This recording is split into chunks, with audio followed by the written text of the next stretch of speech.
Alright, maganda po umaga sa inyong lahat. Nandito po tayo ngayon sa gagawin nating fire safety training. Ito po ay naka-design in our workplace. So, ang goal and objectives po natin ito, syempre para maisagawa ito, maiwasan natin yung mga insidente ng sunog. So, prevention po itong gagawin natin. So, at magkaroon po tayo rin ng idea at mga kasanayan sa mga pang-araw-araw po natin ginagawa upang maiwasan po natin ang mga insidente na katulad po ng sunog. So, ang goals and objective po ng ating fire training is number 1, ang primary goal po natin dyan is to protect yung building occupants from injury and to prevent loss of life. So, yung secondary goals and objective po natin dyan is syempre yung fire safety, yung to prevent yung property damage, and the third one, at isa rin sa pinakamahalaga, na yung ma-prevent natin o malimit natin yung damage ng fire at makabalik ka agad sa operation ang building o yung mga trabaho ay maibalik ka agad as soon as possible after the incident. Okay, so una, tatalakayin po natin yung fire safety and fire extinguisher use. So, alam naman natin na dito sa ating building ay very common na makakakita tayo ng mga fire extinguisher. Yun nga lang, ang tanong lang dyan is will train po ba tayo para humawak nito, o may mga kasanayan po ba tayo para gamitin ito, at alam po ba natin yung klase ng fire extinguisher na dapat gamitin sa isang nasusunog na bagay. So may kanya-kanya po yung classes at may kanya-kanya po yung type. Okay, so yung objectives natin para po sa fire safety and fire extinguisher use is paintindihan po natin kung ano ba yung combustion process at different classes of fire. So at pangalawa, maintindihan din po natin yung iba't ibang klase ng fire extinguisher at kung paano ito ino-operate. At pangatlo ay syempre yung mga basic firefighting concept. Okay, so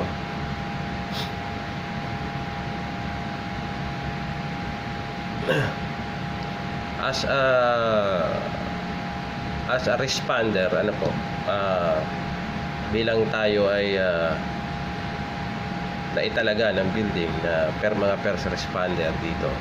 So tatandaan po natin itong acronym na RACE. Ang ibig sabihin po niyan ay rescue, yung letter A po ay alarm, letter C is contain, letter E is extinguish. So yan po yung in the event na meron po tayong nakitang sunog sa lugar po natin.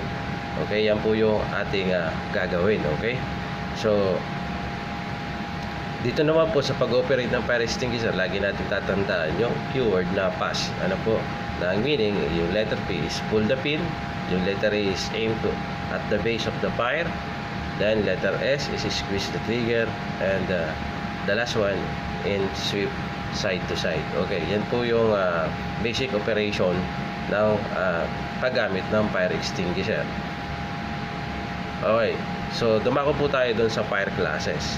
So meron po tayong 5 na fire classes: type A, type B, at saka po yung type C, at saka yung type D at type K. Okay, alam naman natin yung type A is yung mga wood, paper, cloth, at kung ano-ano pang yung mga nasusunod na bagay na ang pinaka common dyan is yung nagiging abo, yung naaabo.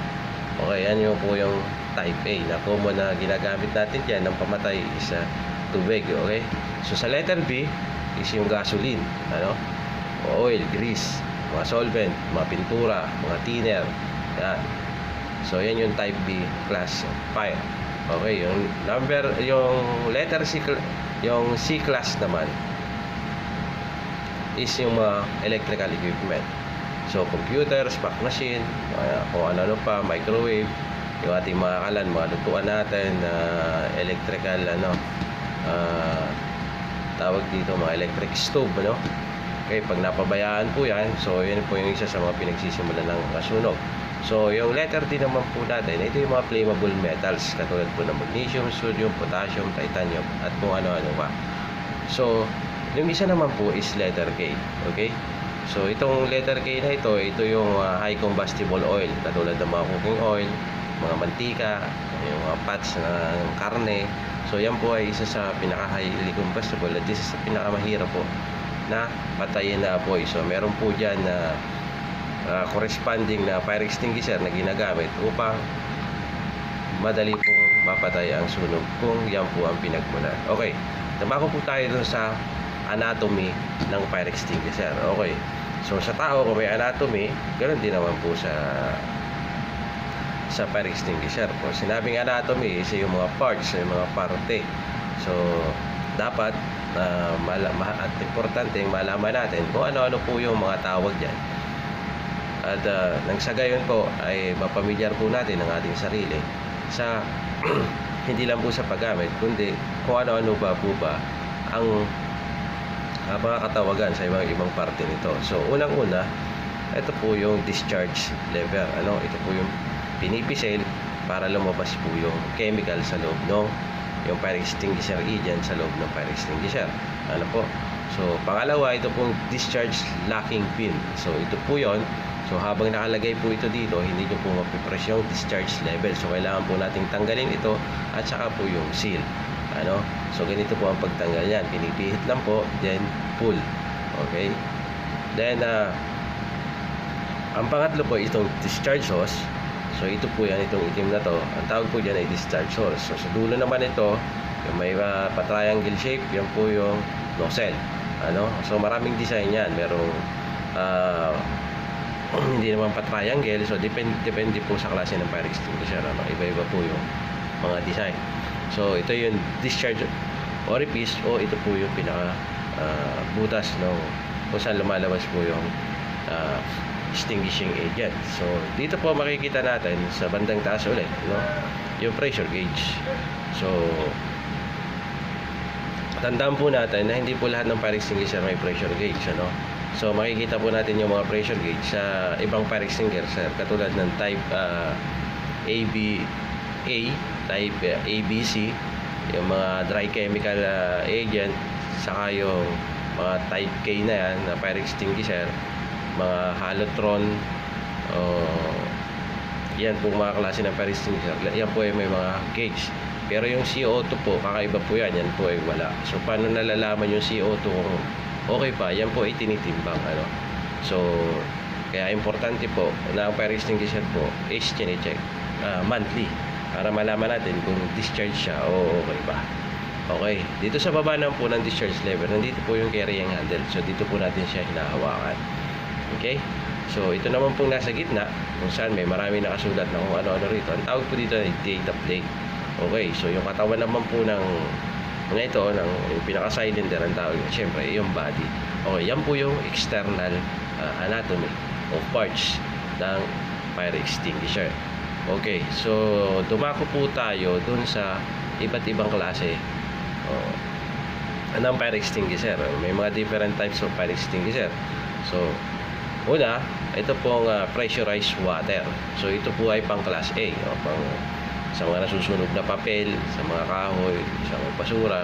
So pwede po ito. So hindi po siya pwede sa type B na class of fire at type C.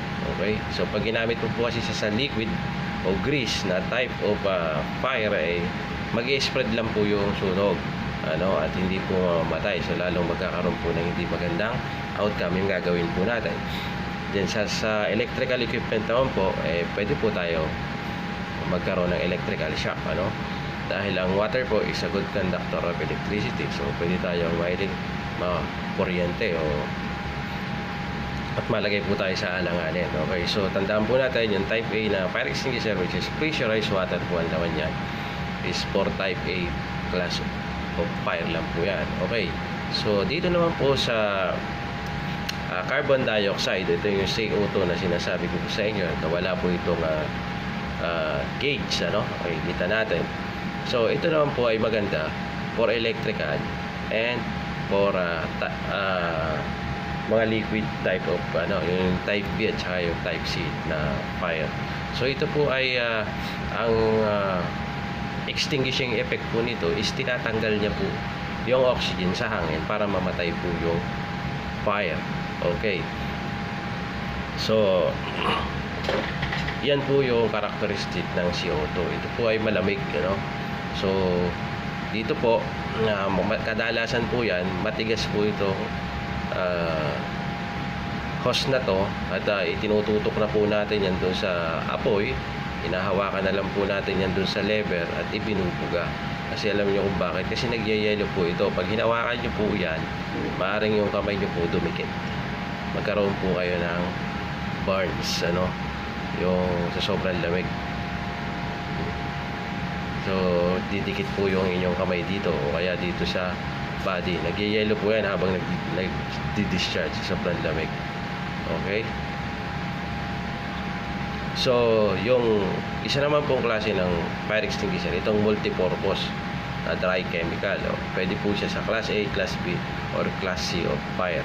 So, normally po ang fire extinguisher is it will last up to 8 to 30 seconds yung discharge time niya. Same lang din siya ni CO2. So, ang pinakamatagal lang po dyan is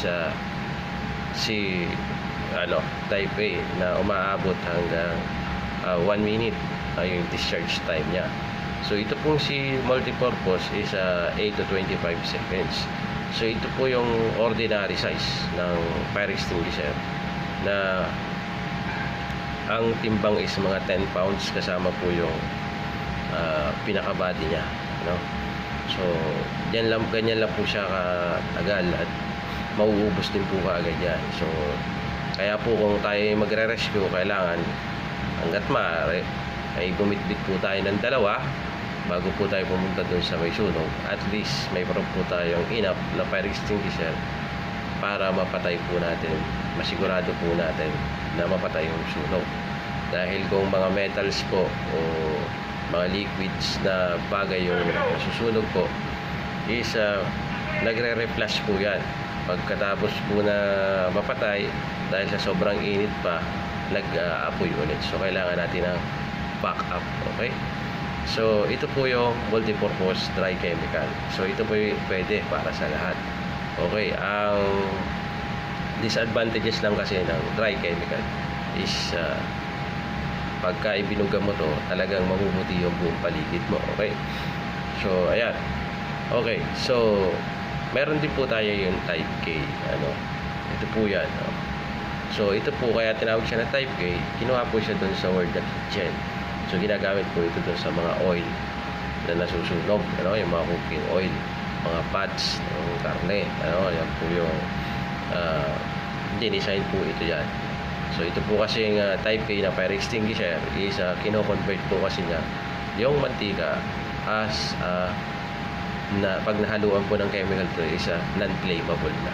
Kaya po namamatay yung sunog. Kahit mainit na pa po siya, hindi na siya mag-aapoy ulit. Okay.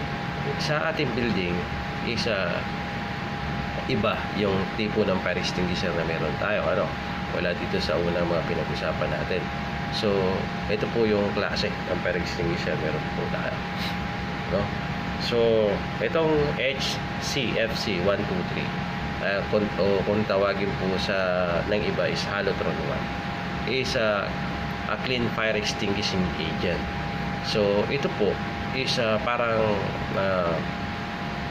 pinagsamang tubig at saka yung carbon dioxide, CO2. Dahil ito po is hindi po siya katulad ng dry chemical na pag in-spray mo is messy. At pangalawa, eco-friendly po ito, environmental friendly.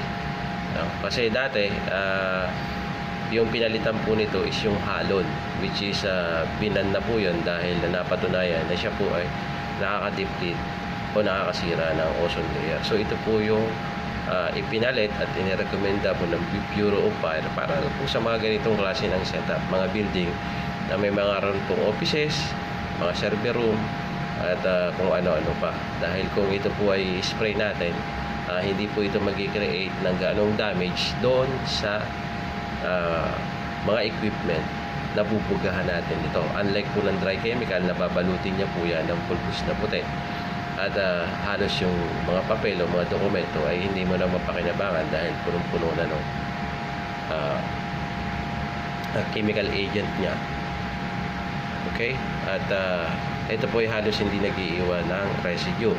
So kaya ito po yung ni-recommend ng taga Bureau of Fire natin na gamitin, ano? Kaya ito po yung makikita natin sa building. So ano ba si HCFC? Si HCFC 123 po is as a type of extinguisher have been designed to protect areas containing Class A. So pwede siya po siya sa Class A, pwede siya sa Class C, sa Class B. So at yung typical application po nito ay kasama na po yung mga computer, mga communication room, libraries, document archive, art galleries, labs, at kung ano-ano pa. So si HCFC po 123 is ang raw base material used na po nito is halogenated, safe and effective and environment friendly fire extinguisher. So yung chemical agent po ay tinatawag na Halotron 1. So yun po yun. It was introduced in early 1990s at ito po yung pinalit sa Halon 1211 at PCF. So itong mga type po kasi ng fire extinguisher na to, kaya ng sinabi ko, is nakakasira po ng ozone. Kaya po yan ay binan na. Okay. Dito po sa fire extinguisher summary natin. So nandito po yung mga klase ng fire extinguisher. Yung pressurized water, carbon dioxide, multipurpose tri-chemical. So medyo kulang po ito. Wala po yung type K at saka yung HCFC natin. So sa pressurized, ang gumagana po siya para makapatay ng sunog. So alam na natin is yung cooling effect niya. So pinapalamig niya yung apoy, yung heat, at hanggang sa bumaba po siya dun sa ignition point niya at tuloy na siyang mamatay. So yung carbon dioxide is smothering naman po. So parang pinabalot niya yan, tatanggal niya yung oxygen sa hangin para hindi na po magkaroon ng apoy. Same lang din po yung multipurpose tri-chemical, ganun din naman. Yung naman po type K, sinabi ko na sa inyo na yung pong mantika is kino-convert niya sa pag nahaluan po ng chemical na galing sa fire extinguisher, kino-convert niya po yun sa non-flammable. Okay, so yung FCFC natin, same din ang po na ng multipurpose tri-chemical at carbon dioxide. Smothering effective po yan. Okay. So, fire emergency response. So, nabanggit ko na kanina, bilang mga rescuer, nandun tayo in the event of fire. So, just in case na nandun tayo, may kailangan tayong i-rescue. So, unang-una, rescue. So, give an alarm. I-contain po natin yung fire. Isarado po natin yung mga pintuan para yung pong hindi siya magkaroon ng maraming oxygen at lumaki agad sunog, madili siya. At pangalawa, hindi po mag-spread yung usok at pumunta doon sa mga dadaanan o sa mga ating evacuation